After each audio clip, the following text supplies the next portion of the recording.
Hello students, आप सभी का नए वीडियो में स्वागत करता हूं। दोस्तों, आज इस वीडियो में हम लोग करने वाले हैं क्लास 10th का 2 मार्क्स का शॉर्ट्स क्वेश्चन, जिसको हम करते हैं 2 मार्क्स साइंस का बीवीए क्वेश्चन सब करने वाले हैं। तो क्वेश्चन इसमें से आपको उम्मीद है कि बहुत सारा क्वेश्चन आपको एग्जाम में लड़ने वाला है। तो प्लीज़ आप इस वीडियो को अंत तक देखिएगा। और हाँ, वीडियो पर अगर आपको थोड़ा सा अगर लगा कि वीडियो अच्छा है तो चैनल को सब्सक्राइब कीजिएगा और वीडियो जरूर शेयर कीजिएगा, क्योंकि देखो इसमें जो भी क्वेश्चन बताया गया आपको शॉर्ट आंसर बताया गया। जितने भी 2 मार्क्स के क्वेश्चन आते हैं अपने इसमें से निकाल कर बताया गया, जो भी क्वेश्चन के एग्जाम में आने वाले हैं। ये क्वेश्चन को जरूर याद कीजिएगा, सारे कोई जितना भी क्वेश्चन को बताया जा रहा है और यही क्वेश्चन के एग्जाम में आएंगे भी। तो ठीक है, वीडियो को शुरू करते हैं। क्वेश्चन नंबर 1 हम लोग क्या दिया गया, क्वेश्चन 1 का दिया गया पढ़िए क्वेश्चन कि किसी चालक का प्रतिरोध किन किन बातों पर निर्भर करता है। देखो, किस चालक पर निम्न बातों पर निर्भर करता है। पहला क्या होता है कि उसकी चालक की लंबाई पर। दूसरा क्या होता है तो चालक के अनुप्रस्थ क्षेत्रफल पर। किसी चालक का प्रतिरोध निम्नलिखित बातों पर निर्भर करता है। पहला क्या चीज, चालक की लंबाई पर। दूसरा, चालक के अनुप्रस्थ क्षेत्रफल पर। तीसरा, चालक के तार की प्रकृति पर, चालक का जो तार है वो कैसा है। चौथा, चालक के ताप पर। तो क्वेश्चन आगे एग्जाम में ये बहुत बार क्वेश्चन पूछा है, क्वेश्चन 2 मार्क्स के लिए, किसी चालक का प्रतिरोध किन किन बातों पर निर्भर करता है। तो किसी चालक का प्रतिरोध निम्नलिखित बातों पर निर्भर करता है। पहला क्या चीज, चालक की लंबाई पर। दूसरा, चालक के अनुप्रस्थ क्षेत्रफल पर। तीसरा, चालक के तार की प्रकृति पर। चौथा, चालक के ताप पर। सेकंड क्वेश्चन क्या, उदासीनीकरण अभिक्रिया क्या है। एक उदाहरण दे। उदासीनीकरण अभिक्रिया क्या होता है कि वैसी अभिक्रिया जिसमें कोई अम्ल या भस्म, कोई अम्ल किसी भस्म के साथ अभिक्रिया करके जल और लवण बनाता है। वैसी अभिक्रिया, वैसी प्रक्रिया बोल सकते हैं कि जिसमें अम्ल कोई भस्म के साथ अभिक्रिया करके लवण और जल बनाता है, उसे क्या उदासीनीकरण अभिक्रिया कहते हैं। उसे क्या कहते हैं, उदासीनीकरण अभिक्रिया कहते हैं। ठीक है, जैसे कि देखो यहाँ पर क्या हुआ, तो यहाँ पर क्या अम्ल है और ये क्या है, क्षार है। तो ये अम्ल भस्म से अभिक्रिया करके बनाया, लवण बनाया और H2 मतलब कि जल बनाया। NaCl क्या है, लवण है। सोडियम क्लोराइड क्या है, लवण है। और H2O क्या है, जल है। तो यहाँ पर क्या बनाया, तो जब भी कोई अभिक्रिया, जब किसी अभिक्रिया में अम्ल किसी भस्म के साथ, किसी क्षार के साथ मिल करके लवण तथा जल बनाते हैं, हम कहते हैं उदासीनीकरण अभिक्रिया।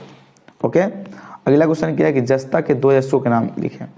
तो देखो, जस्ता के 2 यश, प्रमुख 2 यश के, पहला क्या होता है जिंक ब्लेड, दूसरा कैलेमाइन।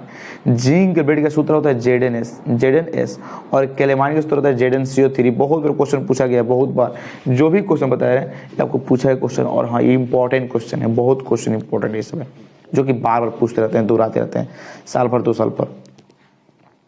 और एक तीसरा है जिंकाइट, ZnO। 3 को लिखा गया है, 2 कम से कम जरूर याद करिएगा। देखो, 1 एम्पियर, एम्पियर की परिभाषा देना है। एम्पियर क्या है, तो यदि किसी विद्युत परिपथ में किसी अनुप्रस्थ क्षेत्रफल से 1 कूलम आवेश प्रति सेकंड प्रवाहित होता है तो परिपथ में प्रवाही धारा प्रबलता 1 एम्पियर होती है। कह रहा है किसी विद्युत परिपथ में किसी अनुप्रस्थ क्षेत्रफल से 1 कूलम आवेश प्रति सेकंड, 1 कूलम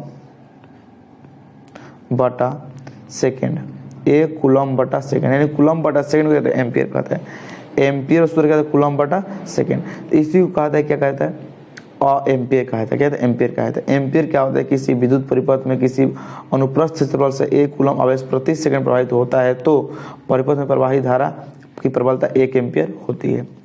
ठीक है, बहुत अच्छा क्वेश्चन है, पूछा है क्वेश्चन, ये भी क्वेश्चन है। देखो हाँ, ये क्वेश्चन को कराया भी गया, दोबारा क्वेश्चन भी कर लेते हैं कि प्रकाश संश्लेषण क्या है, इसका रासायनिक समीकरण क्या होता है। देखो, प्रकाश संश्लेषण क्या होता है, तो प्रकाश संश्लेषण सूर्य के प्रकाश, कार्बन डाइऑक्साइड और जल की उपस्थिति में पौधे को भोजन बनाने की क्रिया होती है, जिसे हम प्रकाश संश्लेषण कहते हैं। सूर्य के प्रकाश को कार्बन डाइऑक्साइड और जल की उपस्थिति में पौधे के भोजन बनाने के लिए क्रिया को हम क्या कहते हैं, प्रकाश संश्लेषण क्रिया कहते हैं। इस क्रिया में क्लोरोफिल युक्त पौधे अपना भोजन स्वयं बनाते हैं और इसीलिए इस पौधे को क्या कहता है, स्वयंपोषी भी कहा जाता है, स्वपोषी भी कहा जाता है। ठीक है, या फिर इसको ऐसे बोल सकते हैं कि सूर्य की उपस्थिति में पौधे और सूर्य की उपस्थिति में पेड़ पौधे कार्बन डाइऑक्साइड और जल की उपस्थिति में अपना भोजन जिस क्रिया से बनाते हैं उसे हम प्रकाश संश्लेषण की क्रिया कहते हैं। ठीक है, और देखो इसका मेन ये आपको याद करना है क्या चीज़, जरा से याद कर लीजिएगा सारे को। इसका समीकरण आपको एग्जाम में फिक्स से पूछेगा आपको। ये अगर समीकरण नहीं लिखे तो नंबर कट जाएगा। आगे लिखेंगे इसका समीकरण में लिखेगा, समीकरण नहीं लिखेगा तो नंबर कट जाएगा। तो इसके समीकरण को आप याद कर लीजिए क्या होता है, तो 6CO2 + 6H2 equation 2 C 6H12O6। मतलब कि देखो 6 कार्बन डाइऑक्साइड 6 जल मिलता है तो क्या बनेगा, ग्लूकोज प्लस 6 ऑक्सीजन। ग्लूकोज पर 6 दूनी के 12 ऑक्सीजन बनेगा। ठीक है, देखो अगला क्वेश्चन क्या है कि विद्युत धारा क्या है। विद्युत धारा क्या है और इसके अंदर क्या होता है। विद्युत धारा जब किसी चालक से प्रवाहित होने वाले आवेश की प्रवाह की दर को क्या कहते हैं, विद्युत धारा कहते हैं। विद्युत धारा का ऐसे अंदर क्या होता है, एम्पियर होता है। विद्युत धारा को हम क्या सूचित करते हैं, आई से सूचित करते हैं। कैसे, आई से। ये सूत्र क्या होता है, देखो अब सूत्र पढ़े होंगे, V बराबर क्या होता है, आई आर। तो आई आर क्या होता है, V बटा आर, V बटा आर। तो क्वेश्चन क्या दिया गया, अब यहाँ से क्वेश्चन एक और पूछता है कि विद्युत धारा का मात्रक क्या, ऐसे अंदर क्या होता है, तो एम्पियर होता है। विद्युत धारा के अंदर क्या होता है, एम्पियर होता है। ठीक ना। तो यहाँ से आप लोग क्या कीजिएगा, इस क्वेश्चन को बहुत अच्छे तरीके से याद करिए। विद्युत धारा क्या है, इसके अंदर क्या होता है, इसका ऐसा मतलब हमेशा ऑब्जेक्टिव पूछता है कि विद्युत धारा के अंदर क्या होता है, तो एम्पियर होता है। विद्युत धारा क्या है, तो किसी चालक में प्रवाहित होने वाले आवेश की प्रवाह की दर को हम क्या कहते हैं, विद्युत धारा कहते हैं। या फिर ये बोल सकते हैं विभवांतर और प्रतिरोध के अनुपात को हम क्या कहते हैं, विद्युत धारा कहते हैं। अगर आप कुछ नहीं आता है तो बोल सकते हैं विभवांतर और प्रतिरोध के अनुपात को क्या कहते हैं, विद्युत धारा कहते हैं, ही बोल सकते हैं दूसरा परिभाषा में। ठीक है, इसका ऐसे अंदर क्या होता है, तो एम्पियर होता है।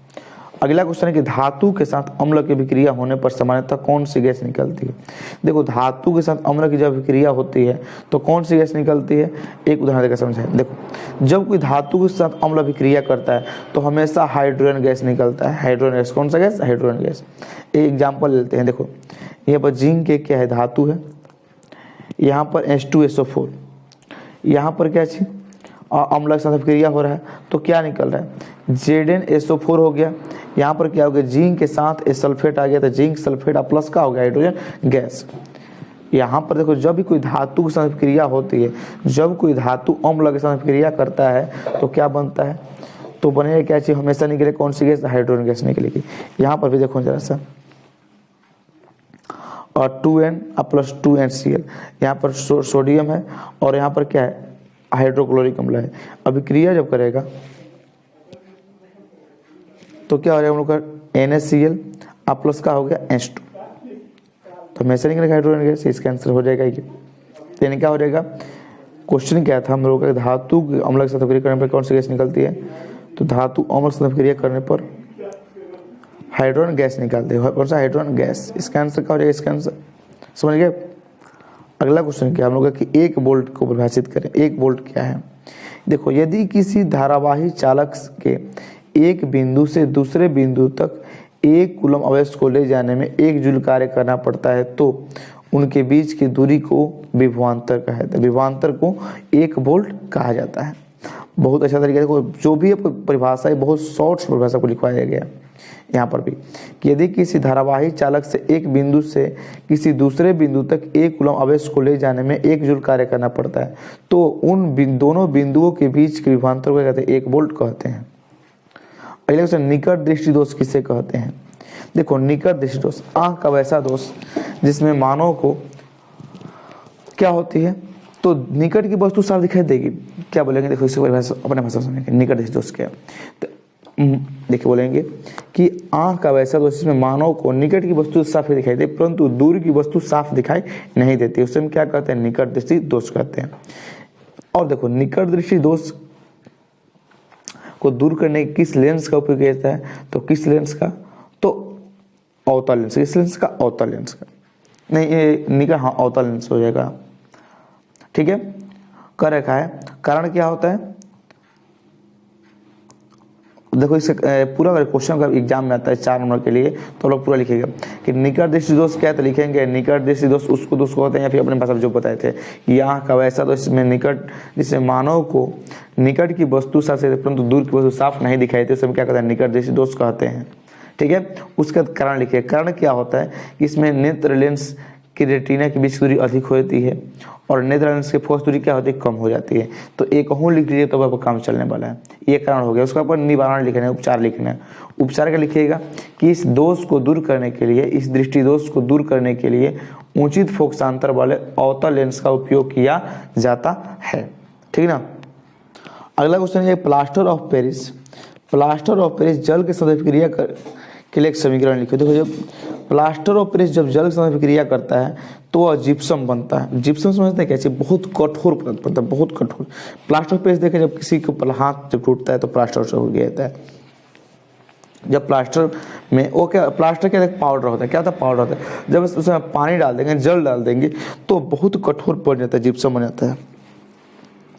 तो वहीं लिखेंगे कि प्लास्टर ऑफ पेरिस जल के साथ क्रिया करता है तो एक जिप्सम बन जाता है। जैसे कि आप इक्वेशन देख सकते हैं कि CaSO4 इंटू H2O, अब इसमें जल लगाए, इसमें जल डाला गया तो क्या बन गया, CaSO4 इंटू 2H2O। ये भी क्वेश्चन का पूछा गया है।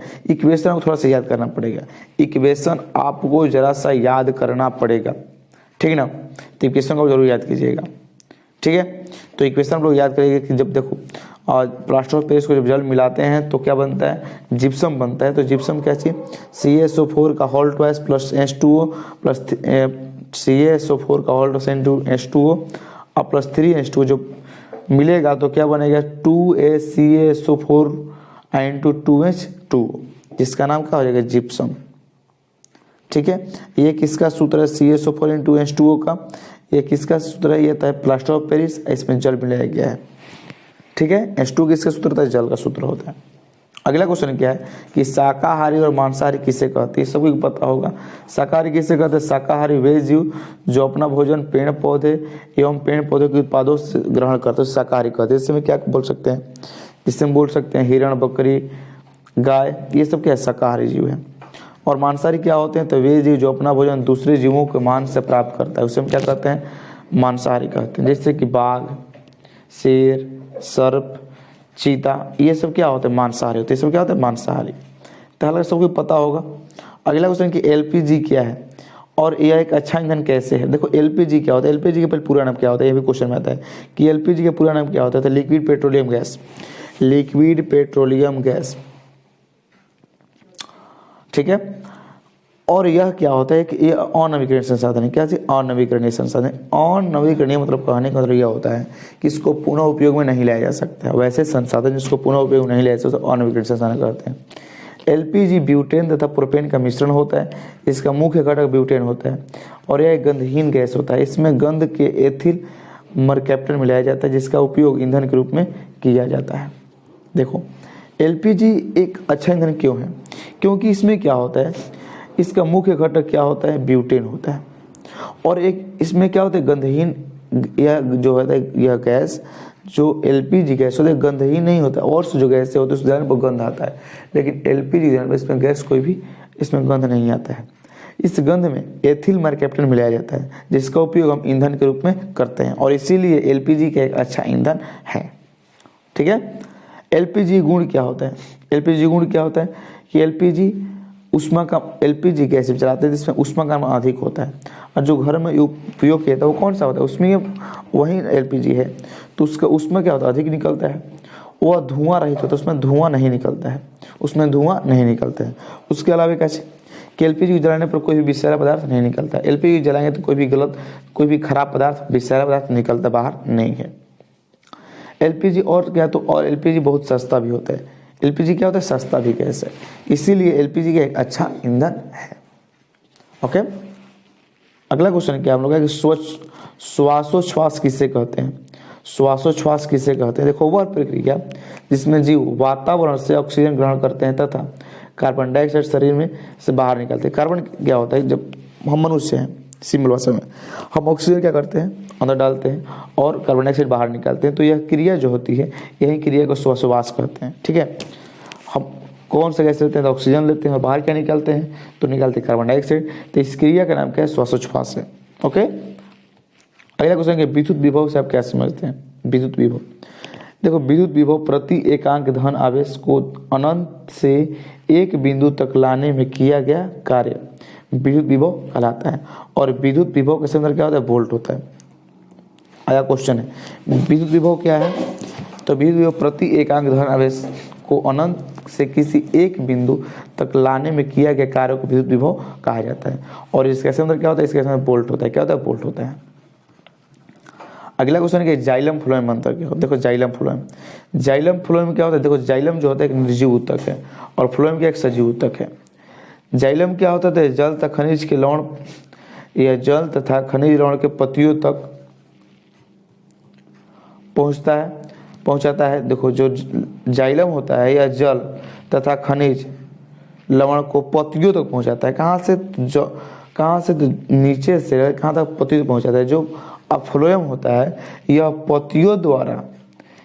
पत्तियों द्वारा तैयार भोजन को सभी भागों तक पहुंचाता है।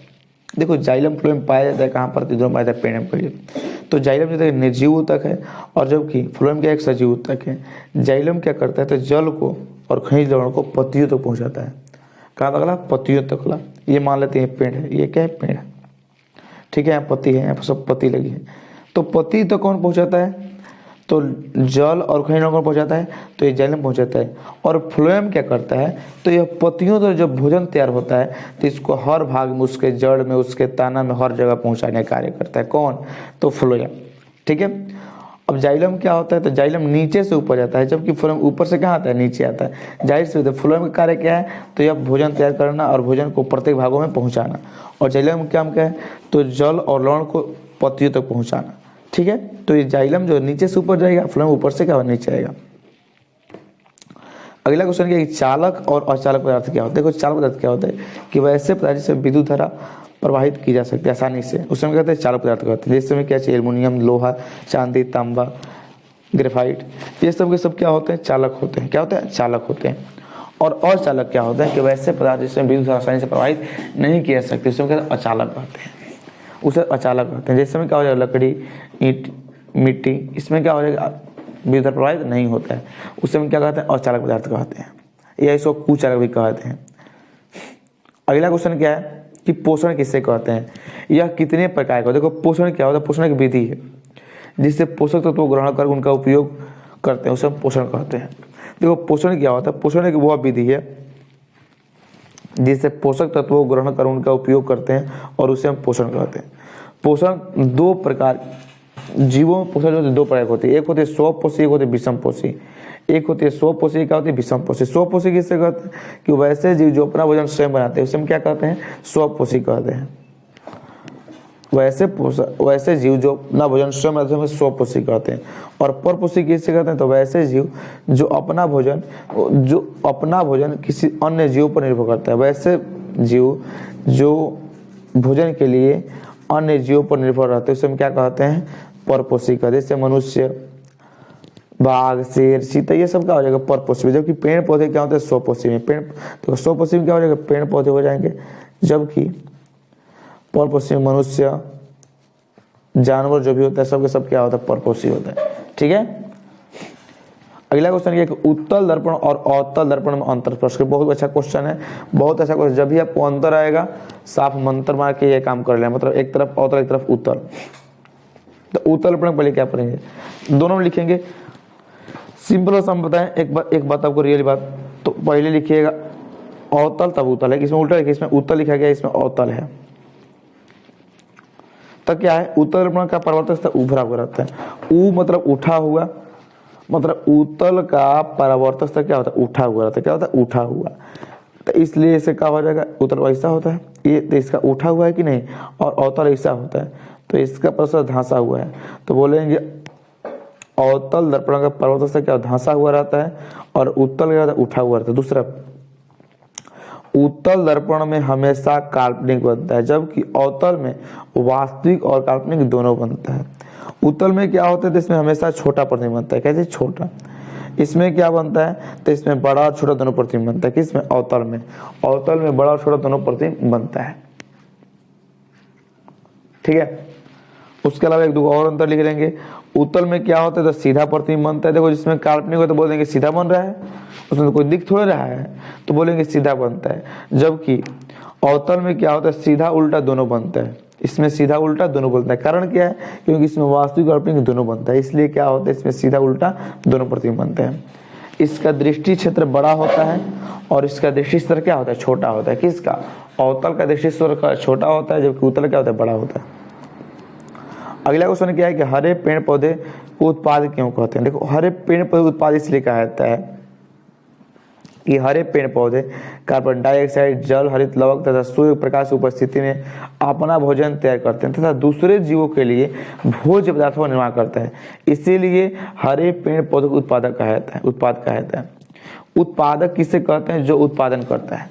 तो हरे पेड़ पौधे क्या होते हैं कि वो क्या करेंगे, सूर्य पर जो होगा हरे पेड़ पौधे सूर्य प्रकाश लेगा और कार्बन डाइऑक्साइड की उपस्थिति में अपना भोजन बनाएगा और अपने भोजन के सहारे वो आप दूसरे को का भोज्य पदार्थों का निर्माण करता है, इसलिए ये हरे पेड़ पौधों को उत्पाद कहता है। ठीक ना। मान लो कि पेड़ पौधे होते हैं उसमें फल लगते हैं, तो फल कौन हम लोग खाते हैं, तो वो क्या पेड़ पौधा खुद वो अपना भोजन किया नहीं, वो अपना भोजन किससे किया, सूर्य प्रकाश से किया, और हम लोग के लिए वो क्या किया, फल तैयार किया, जिसको हम फल को हम लोग खाते हैं। तो फल हमको देने वाला क्या उत्पादक कहलाएगा, कौन का उत्पादक कहलाएगा। कि धातुओं के भौतिक गुणों के लिए, धातु देखिए निम्नलिखित भौतिक गुण है। पहला क्या होता है, धातुओं के बाह्यतम कक्षा में 1 2 3 इलेक्ट्रॉन होते हैं। कितने, 3 इलेक्ट्रॉन। धातु का मुख्य देखिए समझेंगे, धातु का मुख्य गुण क्या है कि धातुओं के बाह्यतम कक्षा में कितने इलेक्ट्रॉन, 3। दूसरा इससे क्या गुण है कि धातुएं विद्युत धनात्मक होती हैं। मतलब देखो जो धातु होता है वो विद्युत का चालक होता है। क्या होता है, विद्युत का चालक होता है, अधिकतर धातु विद्युत का चालक होता है। तीसरा, धातु अघात वर्ध्य और इसे पीट कर कागज से भी पातला चादर बनाया जा सकता है। जो धातु होती है, जो लोग देखे होंगे, जो धातु जो भी होता है उसको पीट कर, जैसे तांबा देखे हैं, तांबा क्या धातु है, तो उसको पीट एकदम पतला पतला तार, जो तार रहते हैं तांबा का बहुत पतला पतला तार बनाया जाता है, तो उसको पीट करके उसको बहुत पतला बनाया जा सकता है। ठीक है। अगला क्या है कि धातुएं तन्य होती है और इसे खींच कर पतले तार में परिवर्तित किया जा सकता है। हाँ, ऐसे तार ही बनाया जा सकता है, वहां पर उसको पीटा जा सकता है, पीट बहुत पतला किया जा सकता है, जबकि धातुएं को उसके खींच करके तन्य तार के रूप में परिवर्तित किया जा सकता है। अगला, धातुएं ऊष्मा में विद्युत का चालक होती हैं। जाहिर सी बात है कि धातुएं का विद्युत का चालक होती है और ऊष्मा का भी चालक होती है। ठीक है। अगला क्वेश्चन क्या है, अगला इसका नोट क्या है, गुण क्या है कि धातु का द्रवणांक एवं क्वथनांक क्या होता है, ऊंच होता है। धातु का द्रवणांक एवं क्या होता है, क्वथनांक ऊंच होता है। ओके। अगला क्वेश्चन है कि धातु और हाँ एक और है कि धातुओं में विशेष प्रकार की चमक भी पाई जाती है। जो भी धातु होगा उसमें विशेष प्रकार की चमक भी क्या होती है, पाई जाती है। ठीक ना। अगला क्वेश्चन है कि नाभिकीय विखंडन क्या है। नाभिकीय विखंडन क्या है। देखो नाभिकीय विखंडन क्या होता है, ये अलग क्वेश्चन है, ऊर्जा चैप्टर क्वेश्चन है कि नाभिकीय, जब एक बड़ा नाभिक 2 या 2 से अधिक हल्के नाभिकों में टूट जाता है तो इस अभिक्रिया को क्या कहते हैं, इस प्रक्रिया को नाभिकीय विखंडन कहते हैं। जब एक बड़ा नाभिक 2 या 2 से अधिक हल्के नाभिकों में टूट जाता है तो इस प्रक्रिया को नाभिकीय विखंडन कहते हैं। नाभिकीय विखंडन कहते हैं, जैसे में यूरेनियम, प्लूटोनियम, थेरियम इत्यादि। वैसे जब एक बड़ा नाभिक 2 या 2 से अधिक छोटे नाभिकों में टूटता है तो उसे हम क्या कहते हैं, नाभिकीय विखंडन कहते हैं। देखो नाभिकीय, नाभिक का विखंडन, यहाँ पर इसका परिभाषित है, परिभाषा साफ दिख रहा है। तो वैसा विखंडन जब एक बड़ा नाभिक 2 या 2 से अधिक हल्के नाभिकों में टूटता है तो नाभिकीय विखंडन कहते हैं। ओके। अगला क्वेश्चन है कि प्रकाश का वर्ण विक्षेपण क्या है और स्पेक्ट्रम कैसे बनता है। देखो प्रकाश का वर्ण विक्षेपण, जब सूर्य की श्वेत प्रकाश किसी प्रिज्म से गुजरता है तो वह 7 रंगों में विभक्त हो जाता है और इस घटना को प्रकाश का वर्ण विक्षेपण कहते हैं। देखो जब सूर्य की प्रकाश किसी प्रिज्म से गुजरती है, जब किसी प्रिज्म से गुजरती है तो वह 7 रंगों में, कितने रंगों में, 7 रंगों में, ये 7 रंगों में विभक्त हो, कितने रंगों में, 7 रंगों में विभक्त हो जाती है। तो इसी घटना को हम क्या कहते हैं, प्रकाश का वर्ण विक्षेपण कहते हैं। और हाँ, इन रंगों को पर्दों पर उतारा जा सकता है और इससे ही स्पेक्ट्रम कहा जाता है। इसको एक पर्दे पर उतार सकते हैं, जो भी रंग आता है इसको हम एक पर्दे पर उतार सकते हैं और इसी का कहता है स्पेक्ट्रम कहा जाता है। ठीक है। अगला क्वेश्चन है कि रेलवे का सिग्नल लाल रंग का होता है, क्यों। बहुत अच्छा क्वेश्चन है। अभी रेलवे की बात है कि रेलवे का हालांकि देख रहे हैं कितना भयंकर चल रहा है तूफान, रेलवे प्रोटेस्ट बहुत काफ़ी चल रहा है, एनटीपीसी और ग्रुप डी का हालांकि, तो सब लोग कुछ लेन देन नहीं है, आप लोगों को एग्जाम देना मैट्रिक में भी है, आप लोग एक दिन करेंगे वो काम, क्योंकि हमारे जो देश की सरकारें हैं वैसी ही हैं, कान में ठेपी डाल के सोई रही है। देखो क्वेश्चन क्या है कि रेलवे का सिग्नल लाल रंग का होता है, क्यों। देखो लाल रंग का तरंगदैर्घ्य अधिक होता है, जिसके कारण लाल रंग का प्रकीर्णन बहुत ही कम होता है और यह रंग कम फैलता है। यह रंग कम फैलता है तो कुएं या धुएं में स्पष्ट दिखाई देता है, इसीलिए रेलवे का जो रंग होता है, जो सिग्नल का रंग होता है, कैसा होता है, लाल होता है। अभी आप लोग कुहेसे के दिन है, तो कुहेसे के दिन देखें जो रेलवे का सिग्नल होता है, जो रेलवे का सिग्नल होता है, रेलवे का सिग्नल, उसमें आपको लाल ही बत्ती क्यों दिख रही है? क्योंकि देखो जो लाल रंग होता है ये फैलता कम है, इसका तरंगदैर्घ्य तो अधिक होता है, तरंगदैर्घ्य में से टहकार बहुत ज़्यादा होता है। लाल चीज को आप बहुत दूर से देख सकते हैं, जबकि पीला को, हरा को और भी कलर को अपने दूर से ज़्यादा नहीं देख सकते हैं, लेकिन लाल रंग को आप बहुत दूर से देख सकते हैं। तो लाल रंग का तरंगदैर्घ्य क्या होता है? सबसे अधिक होता है, और इसका प्रकीर्णन कम होता है। प्रकीर्णन मतलब यह होता है कि प्रकीर्णन का क्या, फैलाव इसका बहुत कम होता है, फैलाव इसका क्या होता है? कम होता है। इसीलिए यह रंग जो है कुहा हो या धुआं हो या बहुत प्रकाश हो तब पर भी यह क्या होता है? यह साफ साफ रेलवे ट्रैवलर को दिख जाता है। इसीलिए रेलवे का सिग्नल क्या होता है? लाल रंग का होता है। आई होप समझ में आ गया होगा आपको।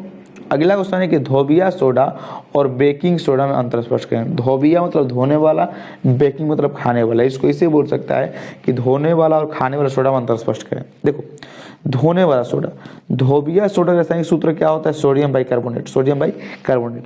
जबकि बेकिंग सोडा का रासायनिक सूत्र क्या होता है? यहाँ पे धोबिया का होता है सोडियम कार्बोनेट और बेकिंग क्या होता है? Sodium bicarbonate, sodium bicarbonate.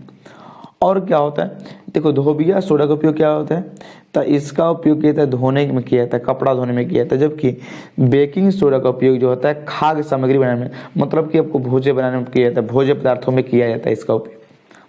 अगला क्या है? तीसरा, कि इसका उपयोग प्रयोगशाला में अभिकर्मक के रूप में किया जाता है। जबकि धोबिया सोडा का उपयोग प्रयोगशाला में किया जाता है और खाने वाले सोडा का उपयोग किया जाता है तो इसका उपयोग पेड़ की अम्लीयता को दूर करने में किया जाता है। जैसे कि और कभी किसी का पेट खराब होता है या इनो पिए होंगे तो इनो में क्या होता है? तो इनो में आपका बेकिंग सोडा ही रहता है। कौन सा सोडा? बेकिंग सोडा ही रहता है और खाने वाला सोडा ही रहता है। बेकिंग सोडा में क्या उसका खासियत क्या है कि नींबू के रस में अगर उसमें डालेंगे तो अभिक्रिया को पूरा गाज फेंकने लगता है।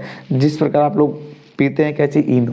इनो सब लोग पिए होंगे इनो, तो इनो को पानी में डालते हैं तो बस पूरा गाज फेंकने लगता है। कारण क्या होता है कि जो इनो होता है वो नींबू के रस और बेकिंग सोडा का क्या होता है? मिलाव होता है। क्या होता है? मिलाव होता है। तो इसी के साथ हम लोग का पेट का साफ अम्लीयता दूर हो जाती है। अगला क्वेश्चन, विरंजक चूर्ण क्या है? इसके गुण और उसके उपयोग लिखें। देखो, विरंजक चूर्ण क्या है, पहले इसको कैसे बनाए थे पढ़ लेते हैं। सूक्ष्म बुझे हुए चूने को जब क्लोरीन गैस अभिक्रिया कराई जाती है तो विरंजक चूर्ण का निर्माण होता है। शुष्क बुझे हुए चूने को जब अगर क्लोरीन गैस पर अभिक्रिया कराई जाती है तो क्या होता है? विरंजक चूर्ण का निर्माण होता है। तो इसका गुण क्या क्या है? गुण को भी लिखना है। विरंजक चूर्ण का गुण क्या होता है? विरंजक चूर्ण पीले रंग का चूर्ण होता है, इसमें क्लोरीन की तीखी गंध भी होती है। विरंजक चूर्ण में क्या होता है? तो इसका रंग कैसा? पीला रंग होता है। क्वेश्चन से देखा विरंजक चूर्ण किस रंग का होता है? तो पीले रंग का। इसमें कैसा गंध आता है? तो तीखी, क्लोरीन का तीखी गंध आता है। और यह जल में क्या होता है? घुलनशील होता है। और बोल सकते हैं कि विरंजक चूर्ण जल में क्या होता है? घुलनशील होता है और यह जल में पूरी तरह भी नहीं घुलता है। यह घुलनशील होता है लेकिन यह जल में पूरी तरह से घुल नहीं पाता है। और साथ ही साथ जो विरंजक चूर्ण होता है यह वायु में कार्बन डाइऑक्साइड के साथ अभिक्रिया करके क्लोरीन गैस को खो देता है। कौन सा गैस को? क्लोरीन गैस को खो देता है। कुछ विरंजक चूर्ण का उपयोग है। विरंजक चूर्ण का उपयोग क्या है? नंबर 1,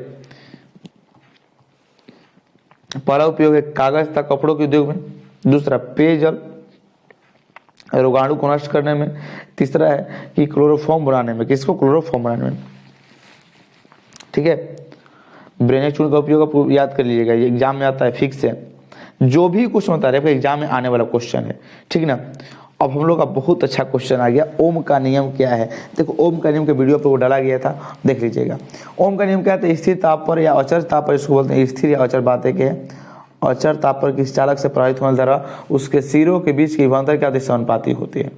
अचर ताप या स्थिर ताप पर किसी चालक से प्रवाहित होने वाली विद्युत धारा उसके सिरों के बीच की विभवांतर क्या समानुपाती होती है। यानी कि विद्युत धारा आई समानुपाती है इसको विभवांतर यानी भी के, आई प्रोपोर्शनल भी होती है। और ये आई हटता है तो एक कांस्टेंट है जिसे हमको आर कहते हैं, यानी कि आई बराबर क्या हो जाएगा? आर भी। क्या हो जाएगा? आर भी। तो हम उसको ऐसे बोल सकते हैं कि जब हटता है हालांकि तो क्या हो जाए हम लोग का भी बराबर आई आर होता है, यानी कि आर वाइज रहता है। भी बराबर क्या? आई आर, इसको इसे बोल सकते हैं। ठीक है, और ये और आपको बता दें कि जो ये ओम का नियम है यह किसने दिया था, तो ओम का नियम जर्मनी के वैज्ञानिक साइमन ओम ने 1827 ईस्वी में दिया था। कब? 1827 ईस्वी में। 1827 ईस्वी में किसने? जर्मन ओम ने, जॉर्ज साइमन ओम ने। किसने? जॉर्ज साइमन ओम ने। कब? 1827 में। और ये कहाँ के थे? तो ये जर्मनी के थे। अगला क्वेश्चन क्या है कि धोबिया सोडा का अणु सूत्र लिखो, इसके दो उपयोग लिखे। देखिए धोबिया सोडा सूत्र होता है Na2CO3 × 10S2, Na2CO3 × 10S2, 10S2। ठीक है, तो धोबिया सोडा का अणु सूत्र क्या होता है? तो याद कर लीजिएगा Na2CO3 × 10S2 ये ऑब्जेक्टिव में क्वेश्चन आया था। और इसका रासायनिक नाम क्या है? तो सोडियम इसको कार्बोनेट कहते हैं, इसका कहते हैं सोडियम कार्बोनेट। कह देगा कि खाने वाला सोडा का रासायनिक नाम क्या है? तो खाने वाला सोडा ये इसको कहते हैं बेकिंग सोडा, उसका रासायनिक नाम क्या है? तो सोडियम बाइकार्बोनेट।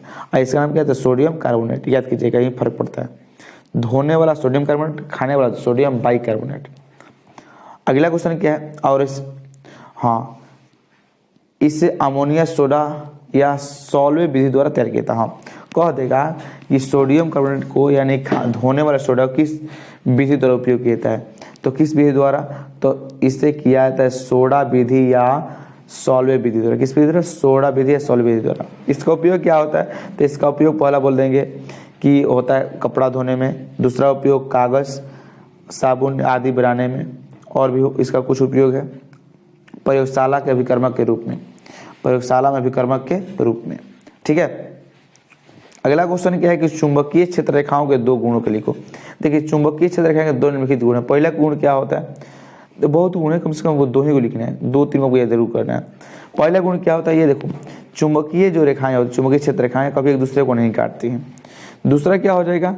ये रेखाएं एक बंद वक्र होती हैं। तीसरा, चुंबक के ध्रुव पास से अधिक सटे रहते हैं, चुंबक के ध्रुव के पास ये अधिक सटे रहते हैं।